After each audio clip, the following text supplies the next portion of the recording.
No Madeira Profunda, viemos até ao Porto Santo para desvendar um pouco da história do Ilhéu de Baixo, também conhecido pelo Ilhéu da Cal. Foi neste ilhéu que até meados do século XX aconteceu a atividade da exploração mineira, mais concretamente da extração da pedra de cal. A história deste ilhéu é marcada pelos eventos e episódios que essa atividade provocou.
A exploração da pedra de cal no Ilhéu de Baixo, podemos afirmar que era uma organização não organizada. Ou seja, ao Estado, à Câmara, aqui do Porto Santo, no tempo da Coroa, o que lhe interessava era obter alguma receita pela extração da pedra. Mas não havia qualquer preocupação com a segurança dos trabalhadores que aqui trabalhavam. E convém dizer que as pessoas que vinham para aqui trabalhar não eram do Porto Santo. Eram pessoas que vinham da Madeira, principalmente de Santa Cruz e de Mexico, mas também de outras localidades, organizadas naquilo a que se chamavam os ranchos. Vinham para aqui trabalhar em condições extremas, em que a única preocupação era de que tivessem uma alimentação tal que lhes permitisse ter forças para os trabalhos que aqui realizavam. Um dia de um homem de trabalho era 12 escudos, por exemplo, estou falando em escudos. No Ilhéu da Cal eram 18. E as pessoas queriam ganhar, mas qualquer coisinha, e aproveitavam, sem pensar no risco em que se iam meter. O trabalho da cal era árduo, duro, para não falar em plena escravidão. Era um trabalho muito cruel. Mas em termos de segurança, muitos aqui morreram. E aquilo que aqui se passava, aqui ficava. O Ilhéu de Baixo era quase que uma ilha segregada de tudo. Havia vários empresários que tinham aqui as suas concessões obtidas através da Câmara Municipal nesse tempo. E entre eles também não havia qualquer tipo de organização de que os trabalhos de uns não colocassem em causa a segurança dos trabalhadores que trabalhavam por conta de outros. Mas, para quem explorava, representava uma atividade económica muito importante, à qual também os próprios ingleses também se associaram.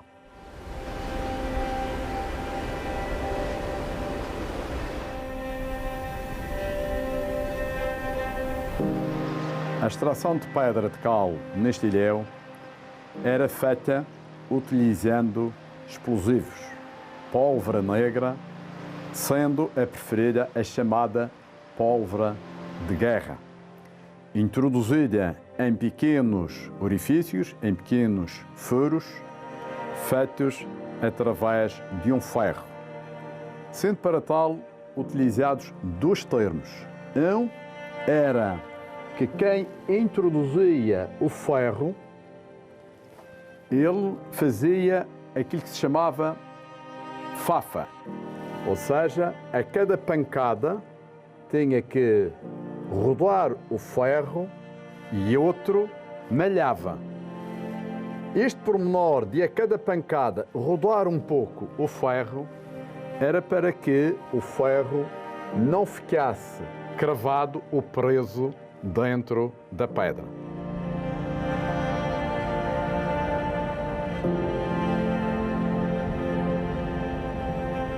Quando os buracos previamente abertos eram carregados de pólvora e colocado o respectivo rastilho, era dada ordem de fogo.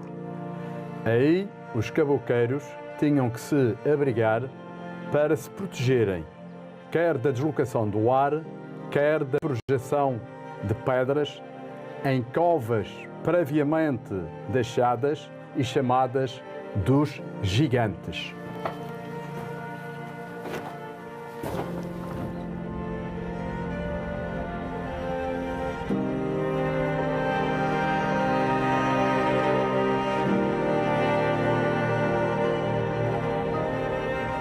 O risco da ocorrência de desabamentos durante a extração da pedra, dada a utilização de explosivos, era uma constante, como aquele que, segundo relatos, terá soterrado um rancho inteiro composto por 16 elementos.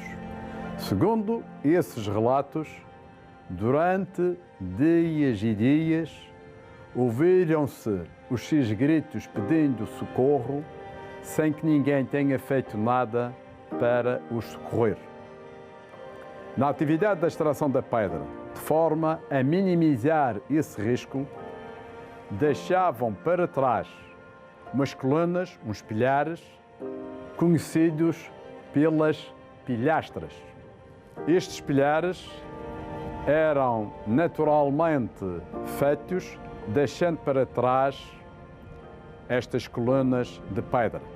Mas também alguns eram feitos amontoando pedras, porque naturalmente percebiam que ali havia o risco iminente de queda de pedras.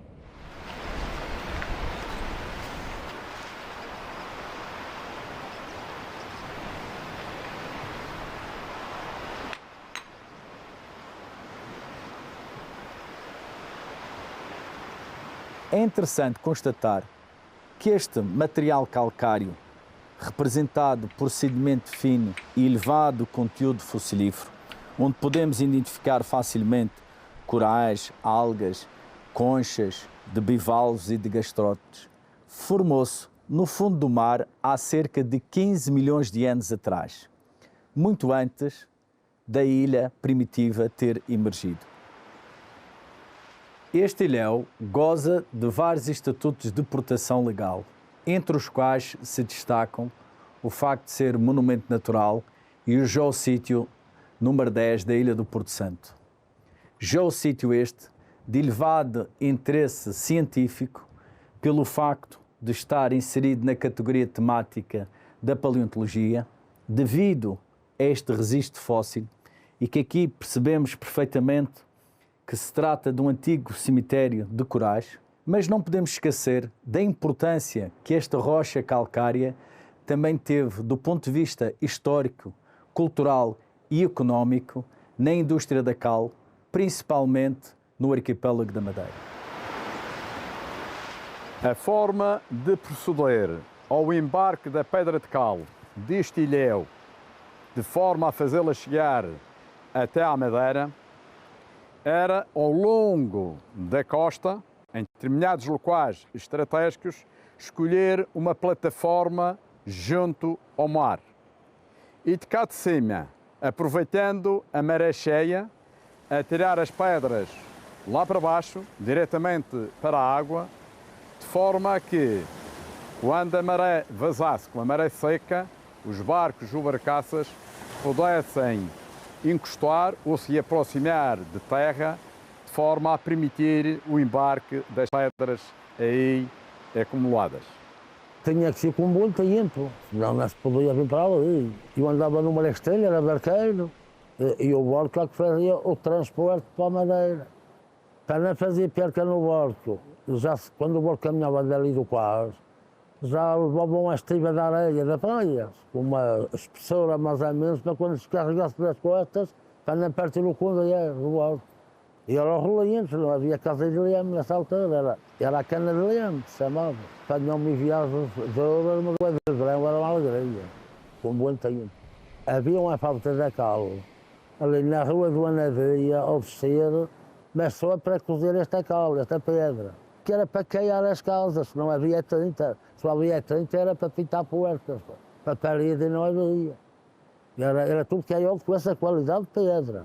Era mais apetecível porque a pedra do ilhéu era muito melhor do que a pedra cá do solo porto-santense. A pedra era muito melhor. E era uma pedra que até fazia uma malandrice, até fazia para fazer bombas, com explosivo, e um explosivo bastante grande.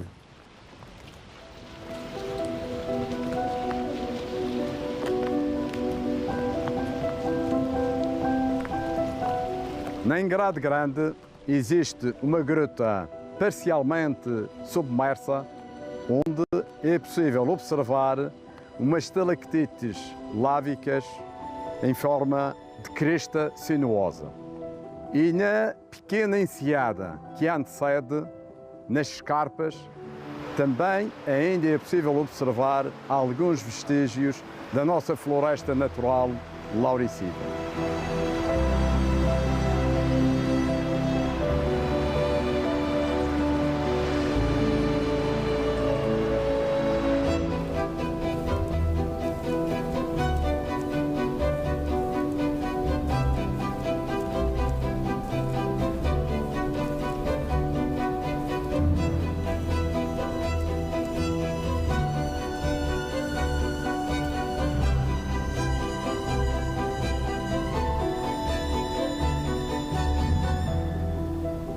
Com o avançar da extração da pedra de cal e o aumento da sua importância económica, os diferentes titulares das concessões de exploração criaram abrigos cá em cima, no topo do ilhéu, de forma a que os caboqueiros, no final do dia, pudessem ter um abrigo, uma cama para dormir. Só vinham à terra lá tempos a tempos e quando estava o tempo bom. No tempo da cólera morbus, eles não puderam vir à terra. Isto foi em meados do século XIX, mas também em 1910, 1911, outra vez uma epidemia da cólera, aconteceu a mesma coisa. E quando havia qualquer doença, eles não podiam vir à terra para não contaminar. Todos os ranchos traziam um elemento com a função de cozinheiro. Ele era o responsável por preparar, no mínimo, 3 refeições ao dia. Pequeno almoço, o almoço e o jantar. E não só preparar as refeições. Ele também tinha a função para, à hora da refeição, levar a comida até junto dos caboqueiros. A alimentação, nessa altura, ou nessa época, era muito baseada no peixe. Normalmente, como acompanhamento, ou tinham papas de milho, bolo do coco, o pão. E o peixe, segundo dizem alguns relatos, era apanhado no mar com recurso a explosivos fabricados com a pólvora que era utilizada nos rebentamentos da pedra. Este objeto que aqui se encontra é uma pedra talhada que serviria fundamentalmente para pilhar cereais, nomeadamente o milho.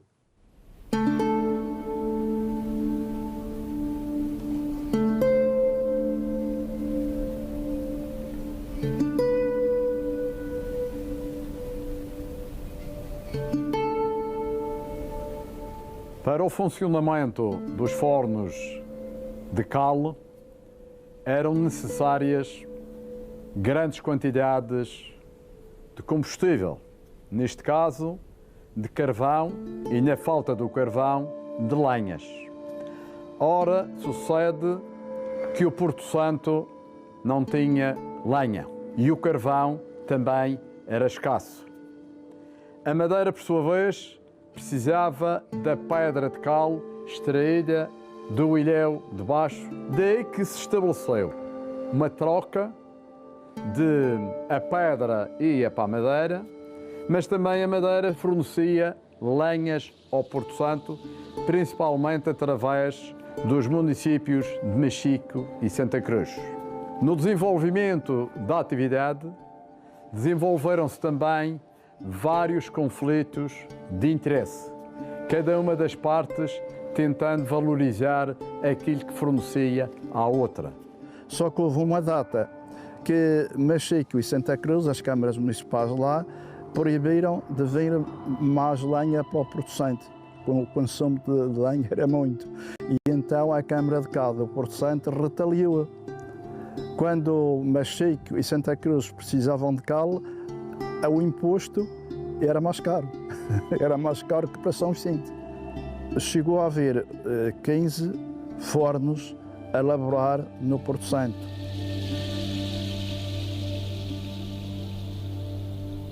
A pedra era trazida do ilhéu, cá para a terra, era deitada nos fornos, com lenha com combustível por baixo, e a pedra cozia. Depois daí surgia a pedra calcária e a cal preparada.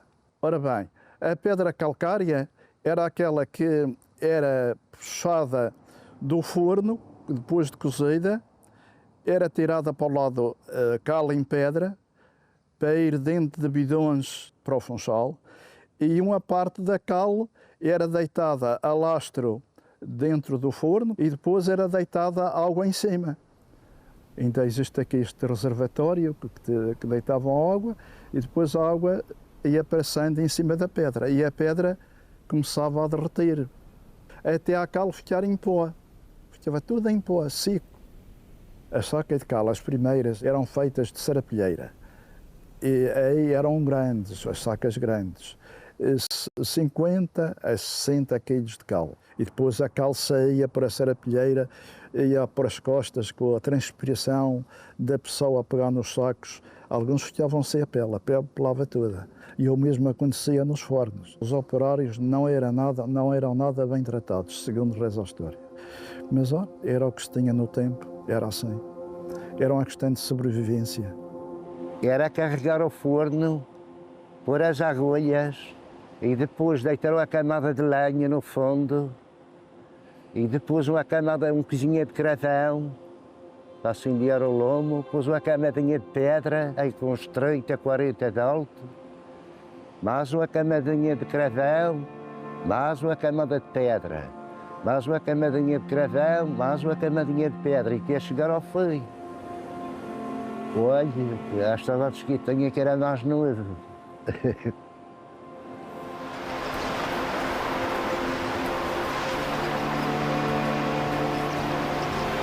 E comecei a trabalhar aqui com 12 anos, no forno da cal.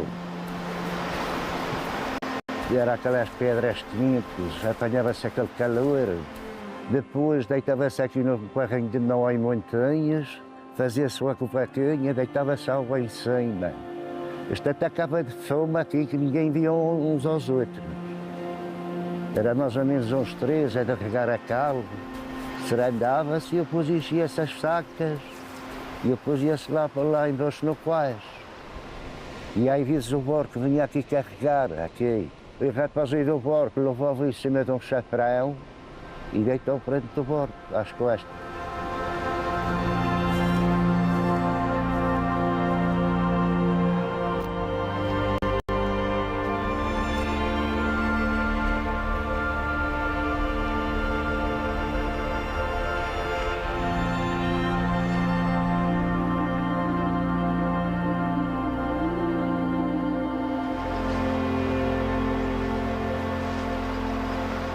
Aquela pedra do ilhéu de baixo, era para cozer assim para cá, para pintar casas. Caiar, a gente não, toda a gente dizia-se era caiar, agora é que é pintar. Eles até os que deitavam em bananeiras, na terra da banana, onde tinha bananeiras. E nos campos da bola fazia aqueles restos, era com cal. Agora está diferente. Mas na altura era cal.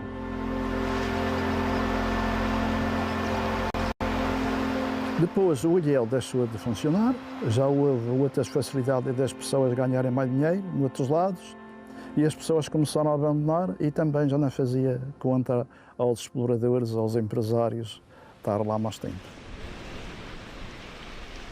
À semelhança do conjunto de ilhéus que existem à volta da ilha do Porto Santo, o Ilhéu da Cal também esteve ligado à estrutura da ilha principal.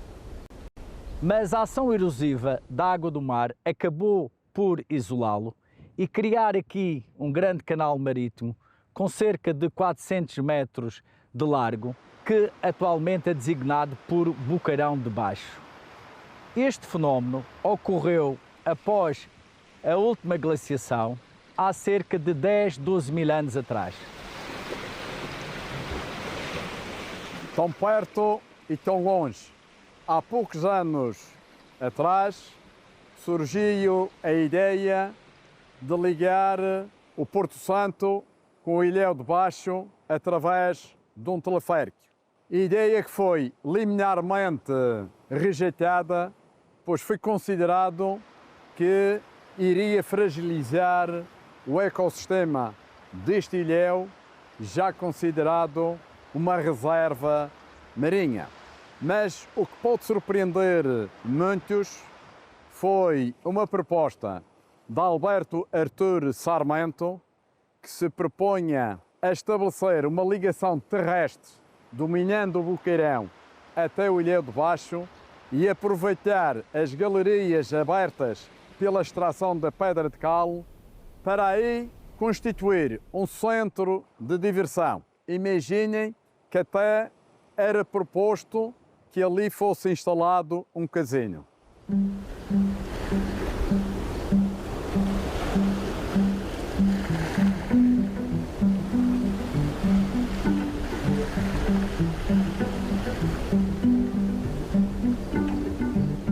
No final deste episódio sobre o Ilhéu de Baixo, também e o Ilhéu da Cal, viemos até à entrada de uma das explorações de extração de pedra para também percebermos como é que conviviam os caboqueiros.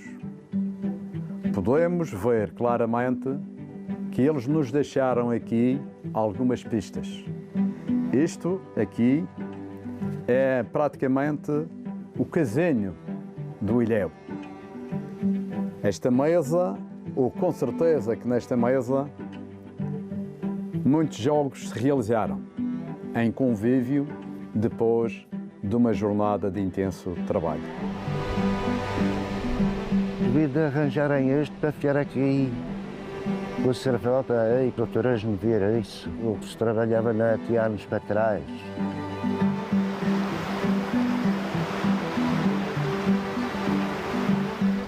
Merece uma valorização de maneira que possa dar acesso a todas as pessoas, mas mesmo a todas as pessoas. Nunca esquecer que quem nos visita quer aprender a nossa cultura, porque eles já estão fartos e saturados de saber.